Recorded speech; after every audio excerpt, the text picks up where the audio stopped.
Hello, my darlings. Welcome back to Marion K Tarot. If you're new here, I am a tarot reader of over 25 years, which is kind of scary. I'm based in Scotland, but I work with clients all over the world thanks to the wonders of technology. And I create these weekly videos to have a look at the energies that we could be facing, things that we could be looking towards. So if that is of interest to you, do sit down and welcome. To everybody else, thanks for coming back every week. You know I love yous. So this week we are going to be looking at the 16th to the 22nd of March. This is the best week of the year, in my opinion, or one of the best weeks of the year. And the reason for why is on the 20th, the sun moves in to Aries. So we are celebrating the astrological new year, and in my humble opinion, the proper new year. I know there's like different beliefs and everything about when is a new year. You know, we've got October for Samhain, like the kind of witches new year, and I honour that as well. And then we've got the calendar new year and the 1st of January. But then this new year, this feels like the Earth's new year. You know, like the most kind of because it's like, you know, that start of spring. You know, it's spring is here, apparently. Okay, so the deck that has been selected from the reading jar, the to be read jar, is the Bohemian Gothic Tarot. Now, if any of you have spent any time with me, you will know how much I love and adore this deck. It is one of my ultimate decks. It's moody, it's dark, and I love it, you know, and I usually use it for the Holy October. So when I seen this coming out, I was like, oh yay, I get to use it, you know. And it's interesting, you know, because I do use it for personal shadow work. I use it for it's a deck that I use a lot with grief work for personally for myself. It just works for me in that way, but there is no reason why it cannot be used at this time of year, because really we've got the end of the 1 year and the transition into the new year, so it's kind of perfect. So we're going to have a look and see what energies are coming up for us, what we need to be aware of. What can we see? Right.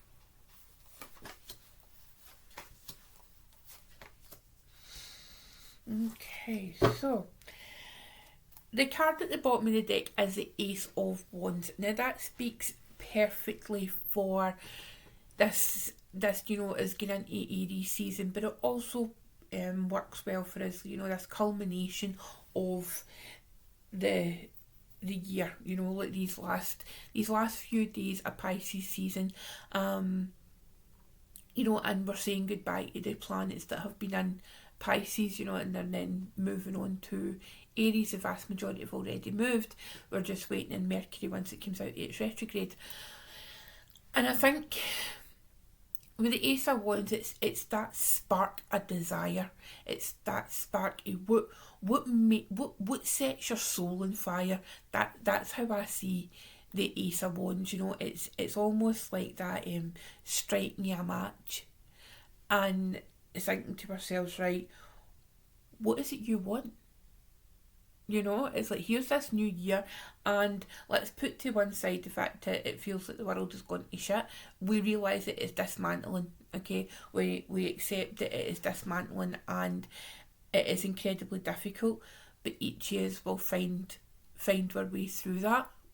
You know, and I know I spoke last week extensively about community, about finding that part of ourselves, you know, and finding that part within others. Which is really important, you know, during this kind of tumultuous time.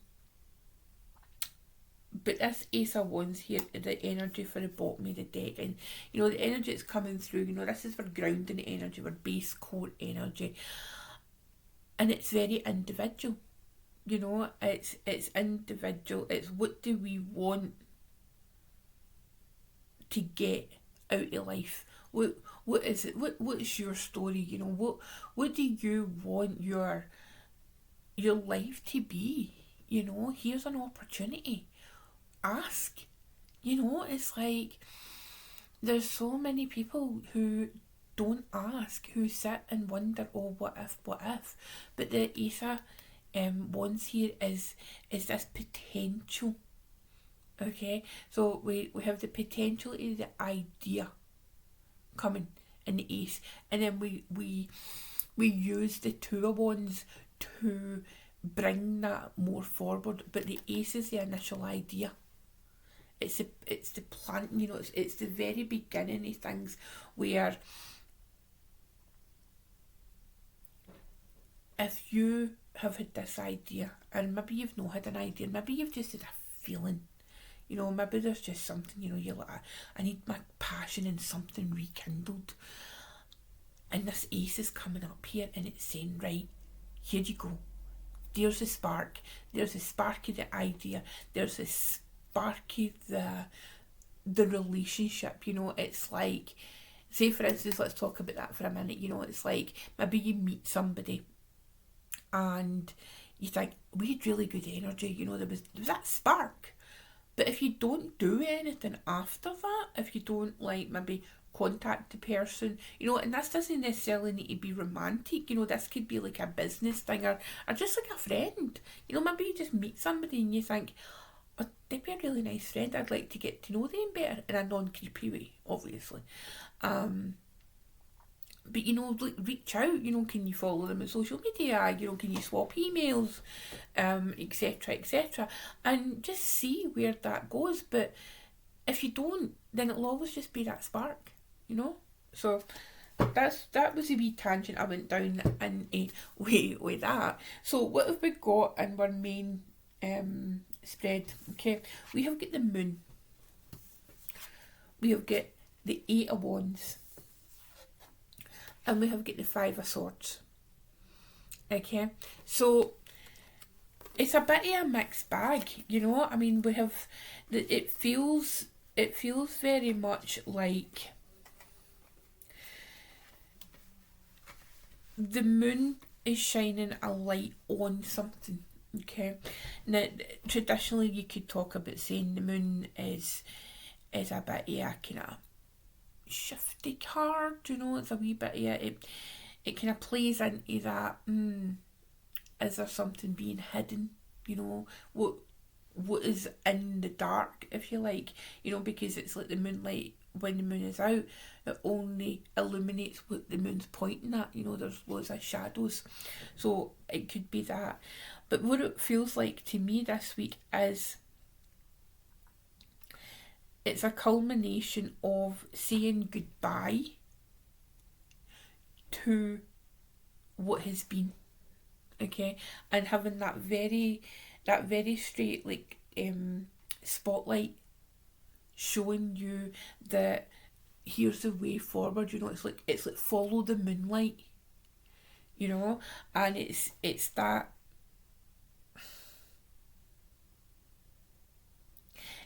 having that trust in yourself, you know, because there is, and just going with the imagery in these cards, right, it's like there's this clear story, because in the moon we've got the wolf howling there, okay, with this lady, with this woman, and then we have got the 8 of wands. Now the 8 of wands is Mercury in Sagittarius. It's about quick, fast communication, okay, and whilst Mercury is in retrograde this week, what I would suggest is be very careful with your communications, you know, that kind of an age-old thing, you know, check things, make sure everything's okay. But as we're coming towards the end of Mercury retrograde, what I would suggest is trusting the things that you have revisited, trusting the feelings that you have got, trusting it just feels like you need to trust yourself more.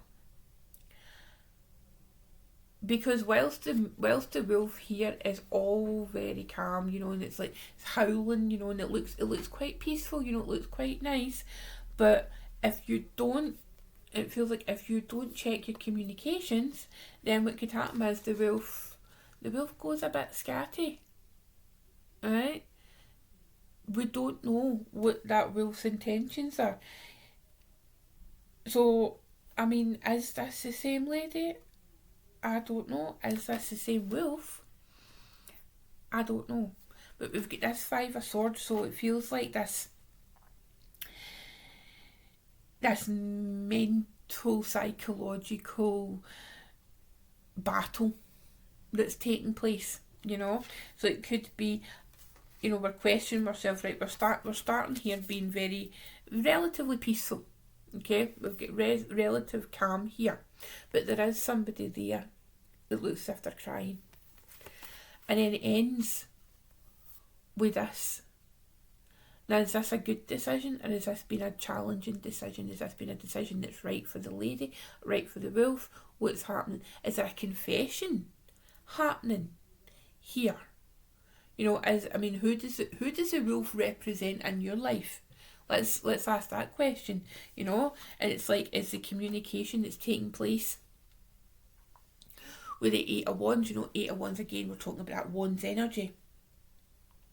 It's fast. Could be electronic communication, you know, but it could be, feels like maybe somebody has came charging in and they have maybe confessed something, you know, they've been compelled to confess something that maybe they've got a passionate desire for you. Who knows, you know? Or you have got a passionate desire to express yourself in some way. And it's like you're being encouraged. Is the wolf within you? Or is the wolf somebody else? Or is it a part of you that you are now giving space to? You're now allowing yourself. Or if that is your intention for this new astrological year, for you to be far more present in your own life and far more available for your wants, for your needs, for your desires.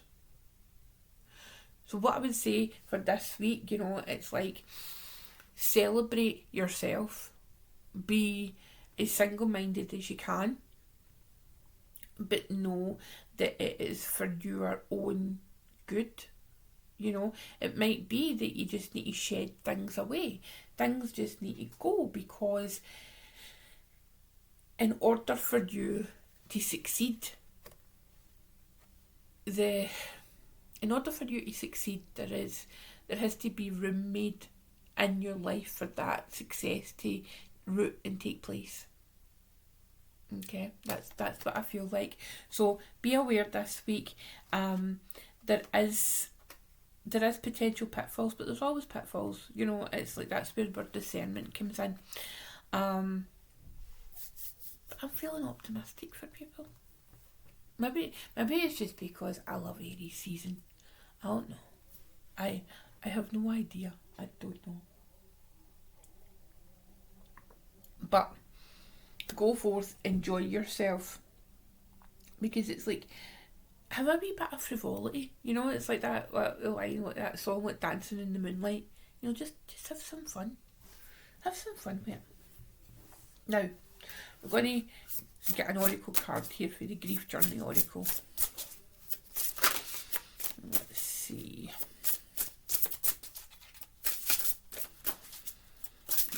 Okay, let's see.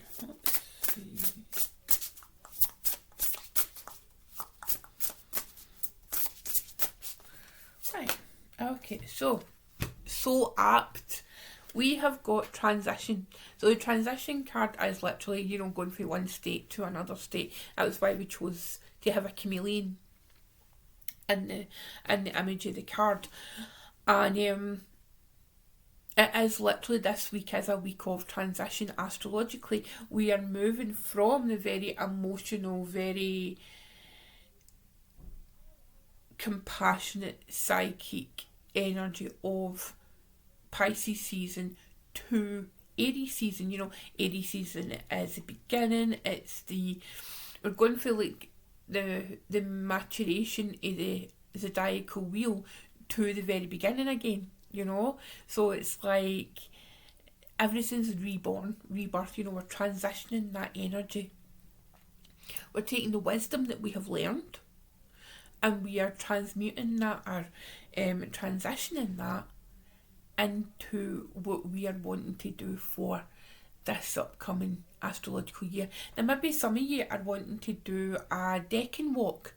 You know, that's where like every minor arcana card, apart from the aces, so like for 2 to 10, represents a 10-degree part of the zodiacal wheel. And maybe some of you are wanting to go and walk with them, so like every week and every like 10 degrees, you know, you look at that card, you look at the energy, that decking, and you do something to honour it, you know. And it's a big commitment, you know, because it's like 52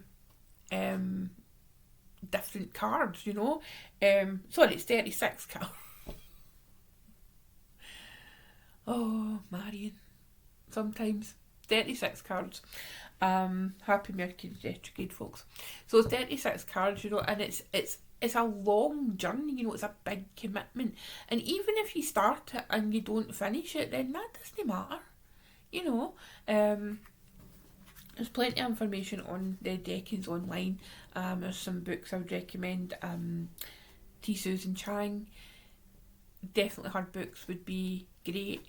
Austin Coppock, his work on the deckings is really excellent as well. So if that's something that you're interested in, then go and check it out.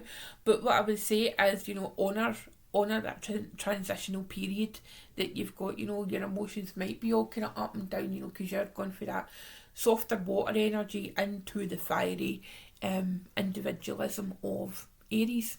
Okay, my darlings. So, don't you just love when the cards make sense? I know I do. It makes my job easier. So, loads of you played along with our wee game last week. We're watch to the end emoji. So I think I might introduce that whilst I remember. And what can we have? What can we have this week? This week, if you watch to the end, comment an emoji. You can write more than, you don't need to just put an emoji, you can put a comment as well. But if you put a star, let's put a star in the comments, okay, because you are all stars. Again, another wee reminder about the Oracle's Rebellion. Online tickets are available. There are a few in-person tickets left. They are ticking down nicely, and probably once Aries season hits and everybody gets impulsive, there'll be more. We might have to go to a wait list, but hopefully no. Hopefully all the people who want to come are able to get a ticket. So as I say, online are available. We are doing I keep saying we. It's me and my multiple personalities. So we are doing that through Zoom. And what we're going to do is, so during the breaks between the presentations, there is going to be like a breakout room on Zoom for people who are attending online to go in there if you want to and meet the other online people, so that you're able to connect as much as possible like the in-person experience, because that was important to me, you know, because sometimes, you know, we just have like places just have like a live stream and you can't really contact or talk to anybody else, and you can sometimes, like, you know, put in the chat, but there isn't really this kind of a face-to-face element. So this has been my workaround for it. So that is me. Drop a wee star in the comments, like, and if you don't subscribe, could you subscribe? Because I'm still not anywhere near 1,000 subscribers. So if you could, and if you share this video with your friends if you want to. Okay, right, my darlings, you take care, have a wonderful week, and I'll see you next week. Okay, bye.